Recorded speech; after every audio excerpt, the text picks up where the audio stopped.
Okay, so this video was originally going to be a lighthearted exploration into the textile industry. My mom was the person who inducted me into the practice of artificing your own fabric, crocheting. I mean, I even wear some of her handiwork to my job. My mom tried to instruct me in the ritual of crocheting, but it didn't quite make sense to me in the way that playing an instrument or typing on a keyboard did. There's these immediate visceral consequences of typing on a keyboard or playing an instrument that slowly but surely grinding away, manifesting your own fabric doesn't quite replicate for me, personally. That being said, there was something familiar in an abstract sense about how the instructions for crocheting were being written down. I thought to myself quietly, wait, is this programming code? Can we arrange these like logic gates? Can you knit doom? And that question, my dearest gentle viewer, is what introduced me to the ILC Dover seamstresses. Here we have this group of women in the 1960s doing stereotypically women's work, this textile work.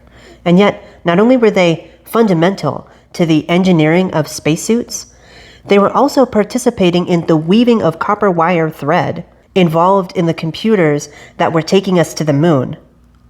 I would argue that these seamstresses are just as integral to the Apollo space missions as the mathematicians or even the astronauts themselves. And yet, I don't see discussion of them pretty much anywhere online unless I deliberately go looking for it. There's movie after movie about women dominating men's fields.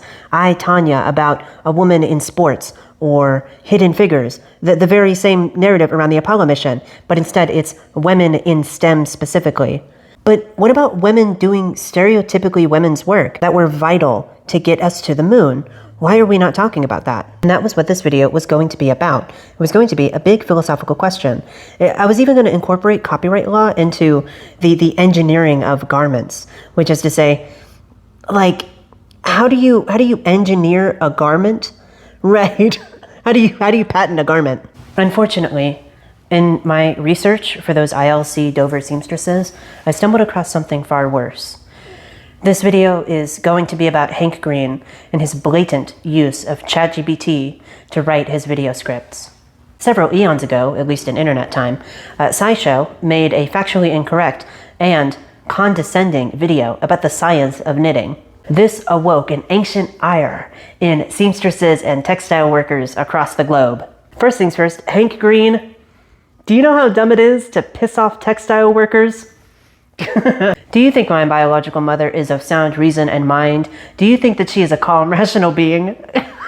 Now imagine a legion of them, all manifesting your doom. I'm primarily a musician by trade and not actually a textile worker, so I'm going to leave a link in the description for a video that I believe better details the actual drama, which is actually just not drama. It's just people rightfully being upset because Hank Green misrepresented an entire field of work. Gross. The point being that Hank Green attracted a lot of unwanted PR, which meant a lot of eyeballs scrutinizing every little thing that he did. And someone spotted something in a recent podcast episode that he uploaded on the Complexity channel. Take a look at this video and tell me what sounds weird. Matter. There's a thing in there that matters, and that's very cool. A better way to say it, and I appreciate the pushback, is a word is a human invention, and human inventions are made by bodies and brains working together. First of all, I'm not going to defend Hank Green, but this clip isn't actually what it looks like. This post-recorded video slid into the episode was actually responding to something said in the podcast episode. And so when he says something about the pushback, he's talking about pushback from the guest, not like reading off an AI teleprompter that's attempting to maintain a casual, conversational, dissenting tone. That being said, that is something to keep an eye out for. ChatGPT is designed to create what seems like normal sounding text conversations. There's a person starting the conversation, initiating, and then there's a chatbot responding to it. But casual, conversational, affirmative tone doesn't immediately mean that someone is using AI. I don't think that Hank Green used AI to generate a response to Soupy Time's question. You know, the podcast guest. I do, however, think that Hank Green used AI to generate Jane Goodall's eulogy. Gulp. I'm personally upset with myself that I didn't start making YouTube videos until this late in the game, because if I was around 10 months ago, I definitely would have made a video about how AI-sounding Hank Green's eulogy for Jane Goodall, of all people, sounds. This is where I lose all respect for somebody like Hank Green. May have started with the knitters, but it ends with the furries.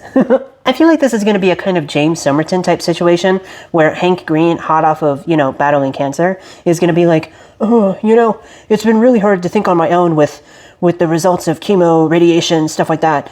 I have heavy chemo brain, post chemo brain, da-da-da-da. Girl, shut the fuck up and suck my clit.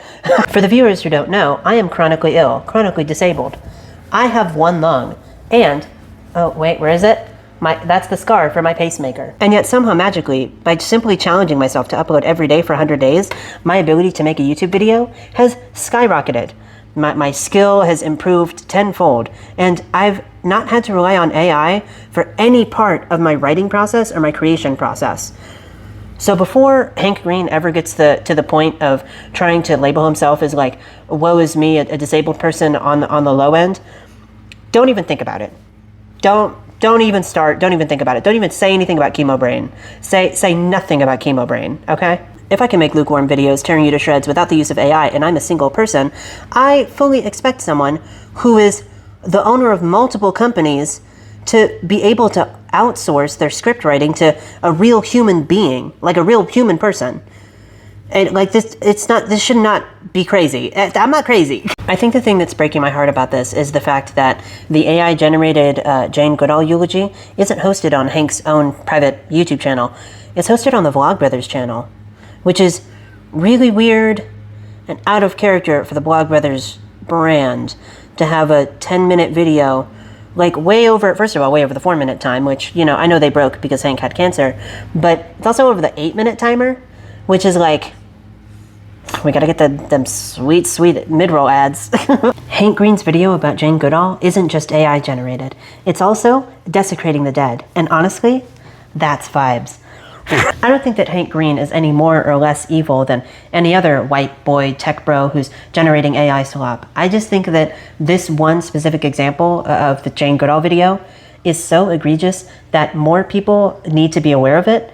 And I think that Hank Green needs to pay some type of price. Like, somebody's got to be his ass.